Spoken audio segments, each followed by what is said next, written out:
কোনো OTP share না করে গায়েব হয়ে গেল লাখ লাখ টাকা। মাথায় হাত পড়ল ৩ গ্রাহকের। ইতিমধ্যে সাইবার ক্রাইম অফিসে অভিযোগ জমা করা হয়েছে এবং তার পাশাপাশি টাকা রিফান্ডের দাবিতে এবার ব্যাংক ম্যানেজারকে ঘিরে বিক্ষোভ গ্রাহকদের। এই ঘটনাটি ঘটেছে হরিশ্চন্দ্রপুর ব্লক এলাকার একটি বেসরকারি গ্রামে। ব্যাংক থেকে টাকা গায়েব হয়ে গিয়েছে পূর্ব বেলসুর গ্রামের বাসিন্দা মোহাম্মদ পিয়ারুল ইসলামের ৪ লক্ষ টাকা।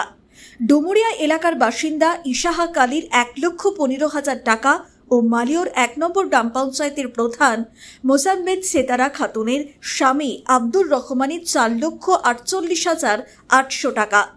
কেউ ২ মাস ধরে, কেউ ৪ মাস ধরে ব্যাংক ম্যানেজারকে অভিযোগ করে আসছেন। কোনো সদুত্তর না পেয়ে এদিন তাকে ঘিরে বিক্ষোভ দেখান। খবর পেয়ে হরিশ্চন্দ্রপুর থানার পুলিশ ছুটে এসে পরিস্থিতি নিয়ন্ত্রণে আনেন। স্থানীয় সূত্রে জানা গিয়েছে ওই বেসরকারি ব্যাংকে তাদের অ্যাকাউন্ট রয়েছে। কয়েক বছর ধরে লেনদেন করে আসছেন তারা। অভিযোগ, কোনো ওটিপি তারা কাউকে দেননি, এমনকি ফোনে শেয়ার করেননি কোনো ব্যক্তিগত মেসেজও। তার সত্ত্বেও হঠাৎ করে অ্যাকাউন্ট থেকে গায়েব হয়ে যাচ্ছে লক্ষ লক্ষ টাকা। এই নিয়ে আতঙ্কে রয়েছেন অন্যান্য ব্যাংক গ্রাহকরাও। কিভাবে এই ঘটনা ঘটলো তা ভেবে পাচ্ছেন না তারা। আমরা প্রচুর আতঙ্কে আছি, কারণ আমরা কোনোভাবে আমরা সেফ মনে করছি না, সেফ ফিল করছি না এখানে ব্যাংকে টাকা রাখতে। আর আমরা মনে করছি যে আমরা এই ব্যাংকে অ্যাকাউন্ট বন্ধ করে আমরা অন্য কোনো ব্যাংকে ট্রান্সফার করব।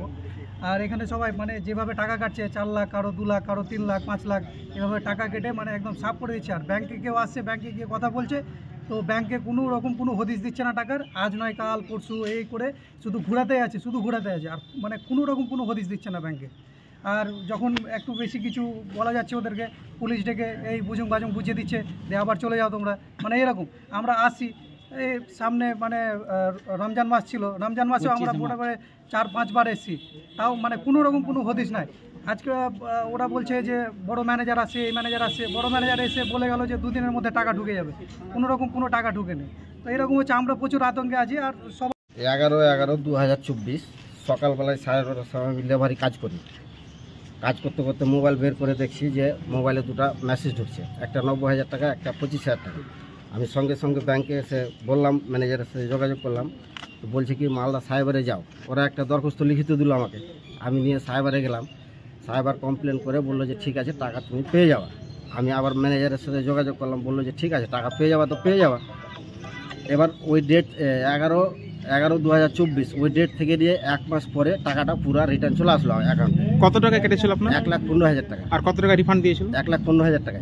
হ্যাঁ, তারপরে ম্যানেজারকে আমি বললাম, ম্যানেজার বললো যে বলছে ওখানে কী বলেছে। আমি বললাম টাকা আজকের ডেটে উঠাতে বলেছে। তো বলছে না, ওরা ভুল বলেছে, অ্যাকাউন্ট তো হোল্ড থাকবে, অ্যাকাউন্ট 90 দিনের আগে তুমি টাকা উঠাতে পারবে না। আমি বললাম ঠিক আছে, 90 দিন যদি থাকে, বললো কোনো অসুবিধা নাই। 90 দিন বলে টাকা 50 দিন থাকলো। 50 দিনের দিন সন্ধ্যাবেলায় আবার টাকা কাটছে। আমি ম্যানেজারকে ফের সঙ্গে সঙ্গে ফোন করলাম। ম্যানেজার বলছে তোমার কোনো কথা ভুল আছে, তুমি ব্যাংকে আসো, তোমাকে আমি সব ডিটেলস দিয়ে দেবো। আমি তারপরের দিন ব্যাংকে আসলাম। ব্যাংকে আসার পরে ম্যানেজার কোনো ডিটেলস দিতে পারছে না, বলছে ঠিক আছে, আমি ফের মেল করলাম, দেখছি, টাকা পাবা, টেনশন করো না, এ বলে আজকাল করতেই আছে। আর প্রায় কত মাস কেটে গেল আপনাদের? আমার 5 মাস, প্রায় 11 তারিখ হলে 5 মাস হয়ে যাবে। তো এখনো পর্যন্ত টাকাগুলো ব্যাক পাননি? না, এখনো পর্যন্ত 1 টাকাও ব্যাক পাইনি, এখনো অ্যাকাউন্টটা আবার হোল্ড আছে। সাইবার থানায় অভিযোগের পর 2 গ্রাহককে কিছু টাকা ব্যাংক কর্তৃপক্ষ রিফান্ড করলেও বাইক টাকা রিফান্ড করছেন না। তাদের অ্যাকাউন্ট হোল্ড করে দিয়েছেন বলে অভিযোগ। টাকা লেনদেন করতে পারছেন না তারা।